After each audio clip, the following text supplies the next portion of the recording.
நம்ம சேனலில் தொடர்ந்தாப்பில் நீங்கள் வீடியோக்களை பார்க்க நினச்சிங்கன்னா இதுவரை நம்ம சேனலை சப்ஸ்கிரைப் பண்ணுங்க. சப்ஸ்கிரைப் பண்ணிங்க. கீழே பெல் சிம்பிள் இருக்கும், அதையும் கிளிக் பண்ணிங்க. சரி, வாங்க நம்ம வீடியோக்குள்ளே போகலாம். ஒருவர் முதலில் சிறியதாக மளிகை கடை ஒன்றை ஆரம்பித்தார். பின்பு ஜுவல்லரி ஷாப், ஹோட்டல், துணிக்கடை, டிபார்ட்மெண்ட் ஸ்டோர் என வளர்ந்து வந்தார். ஒரு நாள் இரவு அவர் வீடு திரும்பிய போது மணி 12 தாண்டி இருந்தது. வழக்கமாக அவரை எதிர்கொண்டு அழைத்திருக்கும் அவர் மனைவி அன்றைக்கு இல்லை. வீட்டு பணியாளர் தான் கதவை திறந்தார். அவர் முகக்குறிப்பை உணர்ந்து அந்த பணியாளர் சொன்னார், ஐயா, அம்மாவுக்கு திடீர்னு மயக்கம் வந்துடுச்சு. ஹாஸ்பிட்டலுக்கு போய் ட்ரீட்மெண்ட் எடுத்து வந்துட்டு 1 மணி நேரத்துக்கு முன்னாடி தான் வந்தாங்க. ரூமில் தூங்குறாங்க. ஏன், என்னாச்சு? ப்ரெஷர் என்று டாக்டர் சொல்லியிருக்காங்க. ஆனால் பயப்பட தேவையில்லையா. மருந்து மாத்திரை சாப்பிட்டா ரெஸ்ட் எடுத்தால் சரியாக போய்டுன்னு டாக்டர் சொல்லியிருக்காங்க. எனக்கு ஃபோன் பண்ணி சொல்ல வேண்டியதானே? நிறைய தடவை உங்கள் பெரிய பையன் ஃபோன் பண்ணிடுறான், சுவிட்ச் ஆஃப்னு வந்துடுச்சாம். அப்போதுதான் அவருக்கு ஒரு மீட்டிங்க்கு இரவு 8 மணிக்கு தன் மொபைல் ஃபோனை சுவிட்ச் ஆஃப் செய்தது நினைவுக்கு வந்தது. அவர் தன் மனைவி படுத்திருந்த அறைக்குள் அவசரமாக நுழைந்து பார்த்தார். அங்கு அவர் மனைவி ஆழ்ந்து உறங்கி கொண்டிருந்தாள்.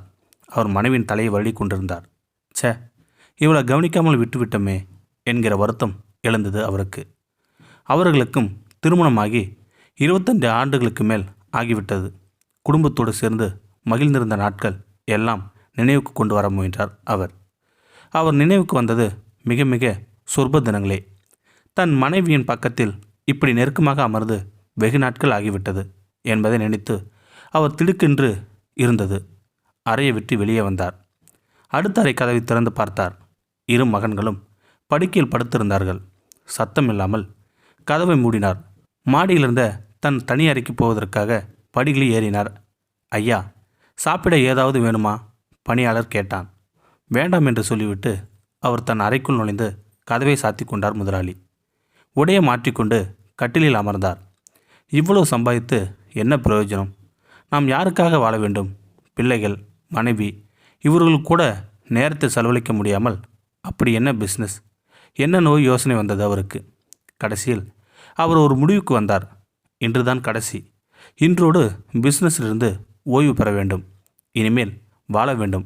எனக்காக, என் மனைவிக்காக, என் குடும்பத்திற்காக. அப்போதுதான் கட்டிலுக்கு அருகில் இருந்த நாற்காலியில் யாரோ உட்கார்ந்திருப்பது அவருக்கு தெரிந்தது. கதவை தாப்பால் போட்டுவிட்டு தானே வந்தோம். இது யார்? எப்படி உள்ளே வந்தார்? யார் நீங்கள்? எப்படி உள்ளே வந்தீங்க என்று கேட்டார் அந்த முதலாளி. அந்த உருவம் சொன்னது, நான் தான் மரண தேவதை. உன்னை அழைத்துச் செல்ல வந்திருக்கிறேன். அவர் திடுக்கிட்டு போனார். ஐயா சாமி, நான் இப்போது தான் வாழணும்னு முடிவு செஞ்சுருக்கேன். இப்போ போய் என்னை கூட்டிகிட்டு போக வந்து இருக்கீங்களே, கொஞ்சம் அவகாசம் கொடுங்க. அவர் எவ்வளவோ பேசி மன்றாடி பார்த்தார். தன் செல்வத்தை எல்லாம் கொடுப்பதாக சொல்லி பார்த்தார். மரண தேவதை அவருக்கு செவிசாய்க்க மறுத்தது. அங்கிருந்து நகராமல் அவரை அழைத்துச் செல்ல ஆணி அடித்தார் போல் அப்படியே உட்கார்ந்திருந்தது மரண தேவதை. ஒரே 1 மணி நேரம் மட்டும் அவகாசம் கொடுங்க ஐயா. என் மனைவி, குழந்தைகளுக்கு நான் செய்ய வேண்டிய கடமைகள் இருக்குது. அதை முடித்து விட்டு வருகிறேன் என்று கேட்டார் முதலாளி. அதற்கு மரண தேவதை ஒப்புக்கொள்ளவில்லை. அவர் கெஞ்சி அழும் குரலில் கேட்டார், சரி, ஒரே 1 நிமிஷமாவது கொடுப்பீங்களா? உலகத்திற்கு நான் ஒரு குறிப்பு எழுதணும். மரண தேவதை ஒப்புக்கொண்டது. அவர் இப்படி எழுதினார், உங்களுக்கான நேரத்தை சரியான வழியில் செலவழித்து விடுங்கள். என்னுடைய அனைத்து சொத்துக்களையும் ஈடாக கொடுத்தால் கூட எனக்காக 1 மணி நேரத்தை என்னால் வாங்க முடியவில்லை. இது ஒரு பாடம். எனவே உங்கள் வாழ்க்கையில் ஒவ்வொரு நிமிடத்தையும் வீணடித்து விடாமல் அனுபவித்து வாழ்ந்து விடுங்கள்.